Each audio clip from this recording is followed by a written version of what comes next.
Hello everyone, কেমন আছো সকলে? আমি খুব ভালো আছি, আশা করি তোমরাও খুব ভালো আছো।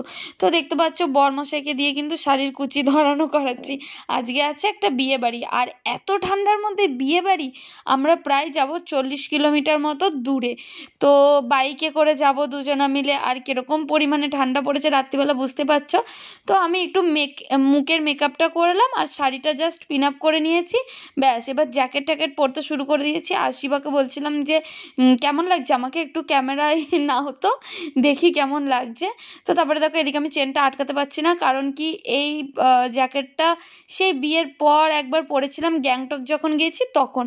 আর এটা খুব বেশি শীতের জন্য কিনেছিলাম, তো খুব একটা পরা হয় না। আর এটা মনে হয় সেকেন্ড টাইম না থার্ড টাইম পরছি, যাই হোক। তো তারপরে দেখো ওদিকে শিবা রেডি হচ্ছিল, আর এদিকে আমি অন্তরাকে ডেকে নিলাম যে অন্তরা আমার একটু ক্যামেরাটা ধরে দে, তো দেখ তো কি অবস্থা আমাদের হয়েছে। তো ও তো এসে ভীষণ পরিমাণে হাসছিল যে তোমরা বিয়ে বাড়ি যাচ্ছ নাকি গ্যাংটক যাচ্ছ। আর শিবাও পাশ থেকে সমানে বলে যাচ্ছে যে পিয়া পুরো গ্যাংটক গ্যাংটক ফিল লাগছে। তো তাই করতে করতে আমরা বেরিয়ে পড়েছিলাম, আর সামনে দিয়ে গড় জঙ্গল পড়েছিল, তাই আমি আর ফোন টোন বার করিনি। ওখানে আগে নাকি অনেক ডাকাতি হতো, তো ভীষণ ভয় লাগছিল, তাই আর ফোন টোন বার করিনি, আর কোনো কিছু সোনার জিনিস পরেই যায়নি। আর এরকম করে দেখতে দেখতে ঠান্ডার মধ্যে বেশ চলে আসলাম বিয়ে বাড়ি। বিয়ে বাড়ি কিন্তু মিস করা যাবে না, সে বরফই পড়ুক না কেন। যাই হোক গাইস, পার্টে যোগ, আমি যাই হোক মজা করছিলাম। তো তারপরে চলে আসলাম, এখানে আসার পর আমাদেরই একটা রিলেটিভ ছিল, তো তাদের বাড়িতে গিয়ে ফুল রেডি হলাম, মানে ইয়াররিংস তারপরে সব পরলাম আর কি, জ্যাকেট ট্যাকেট খুললাম। এ দেখো, আর আমার ফোনে যেহেতু ক্যামেরাটা হচ্ছে, আমার কাভারটা নিয়ে আমি পোজ দিচ্ছিলাম আর শিবাকে বলছিলাম যে দেখো দেখো ফোনটা নেই, জাস্ট কাভারটা আছে। তারপরে ওদের বাড়ি থেকে এই যে বিয়ে বাড়ি ঢুকছি। তো ফার্স্টে আমরা ভেবে নিয়েছিলাম যে রাত্রির বেলায় আর বাড়ি যাব না, রাত্রির বেলা এখানেই থেকে যাব, কারণ কি একে তো এত ঠান্ডা, তারপরে ওই রাস্তাটায় আগে ডাকাতি হতো, আর শুনশান পুরো, তারপরে শীতকাল, আর এমনি এতটা দূর, তারপরে ধরো বিয়ে বাড়ি থেকে বেরোতে বেরোতে রাত হয়ে যাবে। তার জন্য ভেবেছিলাম যে রাতে থেকে যাব। বাট শিবা তো মানে কি বলবো, আর সকালবেলা উঠে আর দোকান খুলতে পারবে না, ওর জন্য তাড়াতাড়ি করে চলে আসলাম, বাড়ি চলে গেছিলাম আর কি রাতে।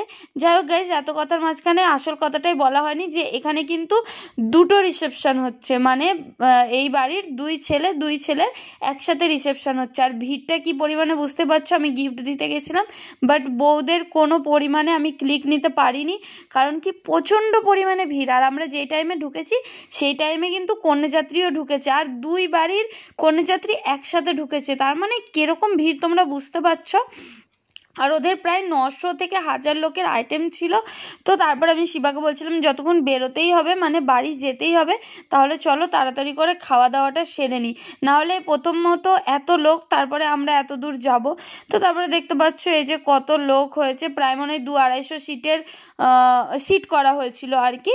তারপরে অবশেষে দাঁড়িয়ে দাঁড়িয়ে লাইন পেলাম, এ দেখো আমি বসে পড়েছি খাওয়ার জন্য। আর শিবা কিন্তু ভিডিওটা চালু করে দিয়েছে ঠিক মুভমেন্টে, যে মানে খিদেও পেয়ে গেছিলো সত্যি কথা বলতে, আর এতটা ভিড় ছিল, তাই ভাবলাম খেয়ে নিই। তারপরে খাওয়া দাওয়া হয়ে গেছে, দেখো এদিকে হচ্ছে আমি আইসক্রিম খাচ্ছি, আর শিবাকে বলেছি যাও একটু পান নিয়ে আসো, আমি কিন্তু পান খাই না, তাও বলছিলাম যে যাও নিয়ে আসো।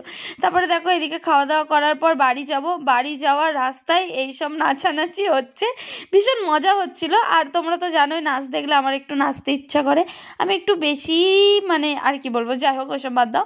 তো তারপরে দেখো ওদের বাড়ি আবার গেলাম, গিয়ে বাইকটা নিয়ে আসলাম, আর জুয়েলারি সব খুলে দিয়ে তারপরে আবার সেই সেম মানে জ্যাকেট ম্যাকেট পরে তারপরে এই যে বেরোচ্ছি। আর বেরোনোর টাইমে দেখে বুঝতেই পারছো কতটা পরিমাণে ভিড়। হে গাইস, চলে এসেছি বাড়ি। এবার তোমাদেরকে একটা জিনিস দেখায়, আমার বর কটা পড়ে গেছে সেটা জাস্ট তোমাদেরকে দেখায়। হেইস কেন, তুমি একা একা খুলতে থাকো, আমিও কথা বলতে থাকি, আর আমার বন্ধুরা দেখতে থাকুক তুমি কটা পড়েছো।